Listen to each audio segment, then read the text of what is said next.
आमच्या अजूनही डोळ्यात पाणी येतं. मला ऐकून अंगावरती काटा आला. भयंकर आहे. म्हणजे मी तुला खूप थोडक्यात सांगितलं सगळं, पण ते भयंकर होतं. आता जितकं मीडिया प्रतिनिधी हे जितक्या गोष्टी आहेत ना किंवा सोशल मीडिया आहे लोकांपर्यंत खूप पटकन गोष्टी पोहोचतात. 20 वर्षापूर्वी हे सगळं इतकं नव्हतं, काहीच नव्हतं ह्यातलं. त्यावेळेस तुम्हाला कधी समजलं की ओके श्वास हा लोकांपर्यंत पोहोचतो किंवा श्वास खूप फेमस झालाय, श्वासला डोक्यावर घेतायत, ही एक जाणीव होते ना की तुमच्यामध्ये चर्चा किंवा लोकांकडून कळायला लागलं? जवळ-जवळ मुंबई किंवा महाराष्ट्र म्हणूया आपण, हम्म. याचे मी 43 शो फ्री केले होते. ओ. वेगवेगळ्या सामाजिक संस्थांना आम्ही भेटायचो. हा. सांगायचो की हा सिनेमा आम्हाला तुमच्या इथे दाखवला. फिल्म सोसायटीज असतात, हम्म. त्यांना भेटलो आणि त्यांना दाखवला. पुण्यामध्ये दाखवला, नाशिकमध्ये दाखवला, हम्म. नागपूरमध्ये दाखवला, मुंबईत दाखवला. आणि ना त्याची आपोआप चर्चा सुरू झाली. तोपर्यंत रिलीज झाला नव्हता, कुठे जाहिरात नव्हती, काय नव्हती. तर लोक एकमेकाला विचारायला लागले, तो पिक्चर, तू सिनेमा बघितला, तो सिनेमा कुठला, हा. श्वास नाही रे, कुठे आहे, हा माहित नाही, पण आम्ही बघितला. हम्म. तर ही चर्चा आम्ही सुरू केली. हम्म. हे म्हणजे आमच्या साध्या डोक्यातून आलेली कल्पना आहे. लोक मला म्हणत होते की कशाला फुकट सिनेमा दाखवतो लोकांना, नंतर बघू दे ना. म्हटलं नाही, लोक हजारो करोडो आहेत, आपण किती लोकांना दाखवणार, फार फार तर 2,000 लोकांना सगळे मिळून. 300-300ची थिएटर असतात, हम्म. काय होणार आहे, दाखवूया. हीच माणसं उद्या चर्चा करतील, हा सिनेमा चांगला आहे, आपल्याला पटलाय ना, तर मग आपण आपल्या पद्धतीने काम करूया. आणि ते यशस्वी झालं. खरंय. ते उपयोगी पडलं. म्हणजे बऱ्याच लोकांना ती सांगितली कल्पना, असं करा तुम्ही, हम्म. कारण तुम्हाला जाहिराती परवडत नाहीत आत्ता. हम्म. तुम्हाला सगळी प्रमोशन वगैरे सोपं काम नाही आहे, मला खूप खर्च येतो ना.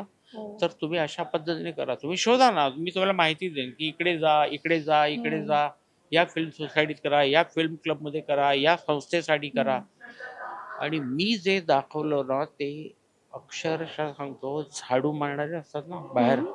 त्यांना आणून बसवले. अच्छा. ओळखीने नाही, असेच, अरे पिक्चर हा. देखने का हमको, किधर आहे पिक्चर के, त्यांना आणून बसवलं. ते पतंगराव कदमापर्यंत. अच्छा. पतंगराव कदमाने मी बघितलं, माझा शो बघून बाहेर लागले, ते जोर जोरात रडत आले होते, येऊन मिठी मारली, मला ते आठवत आहे.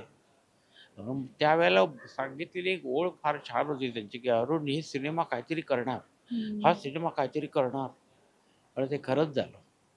खरंय. तर अशा पद्धतीच्या त्या आठवणी आहेत. त्याला भरपूर मोठा फंड मिळालेला आम्हाला अमेरिकेला जाण्यासाठी. आणि आम्ही तिथून परत आल्यानंतर तो फंड सामाजिक संस्थांना दान करून अरे टाकला. वा.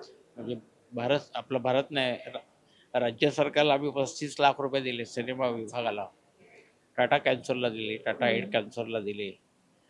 आणि आणखीन खूप चांगली चांगली कामं करणारी मंडळी आहेत, तेव्हा इंदुताई होत्या, त्यांना त्यांच्या संस्थेला दिली. अशा बारीक बारीक संस्था आम्ही अपंग मुलं त्यांची संस्था, आंधळी मुलं त्यांची संस्था, कोणाची इमर्जन्सी ऑपरेशन पैसेच नाही आहेत कोणाकडे, तर आम्ही त्याला, तर तो पैसा. आणि एक मुलगी त्याच आजाराची आम्ही कोकणातून ॲडॉप्ट केली होती. ओ.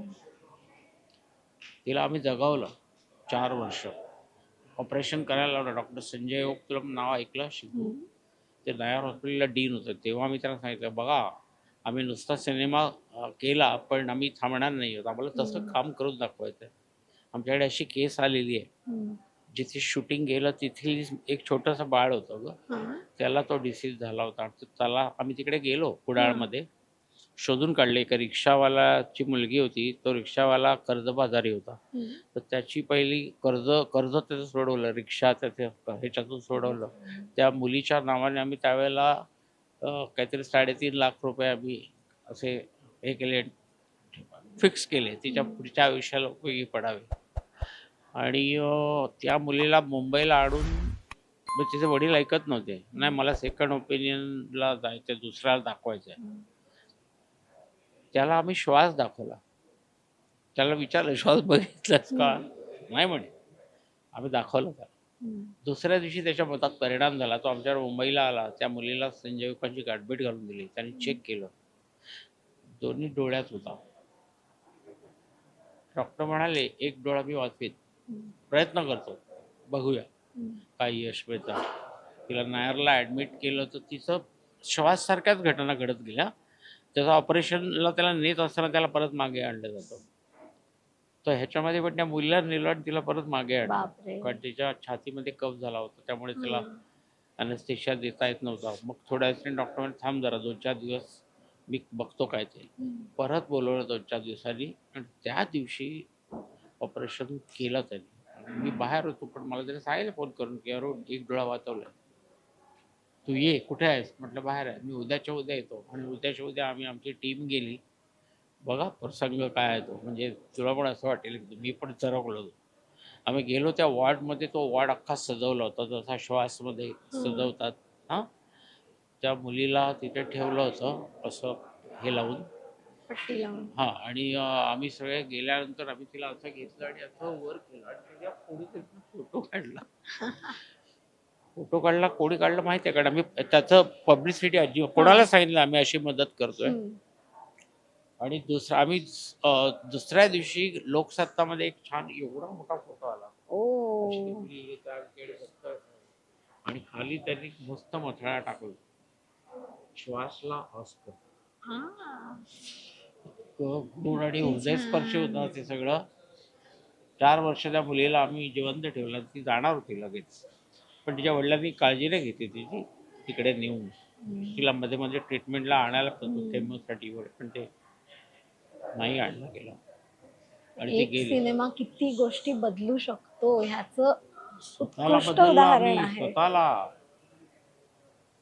आम्हाला पण बदललं. आम्हाला जीवनाकडे बघण्याचा दृष्टिकोनच बदलला की याला जगणं म्हणतात असं मला वाटायला. हे जगणं आहे. नुसत्या फुशारक्या मारून आणि पुरस्कार मिळवून आपण मोठे नाही. खरंय. तर तुम्ही आयुष्यात जगता कसे आणि कोणाला कसं जगायला शिकवता हे महत्त्वाचं. या सगळ्या गोष्टी असतात. आमच्या अजूनही डोळ्यात पाणी येतं. मला ऐकून अंगावरती काटा आला.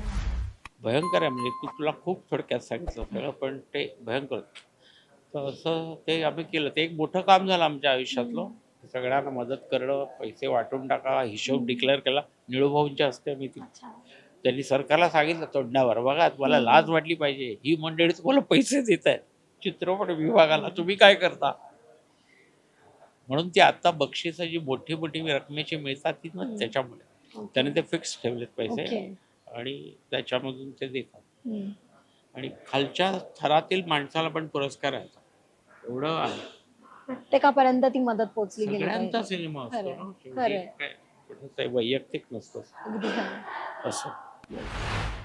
रसिका हो, कलाकृती मीडिया म्हणजे मनोरंजनाची लयलूट.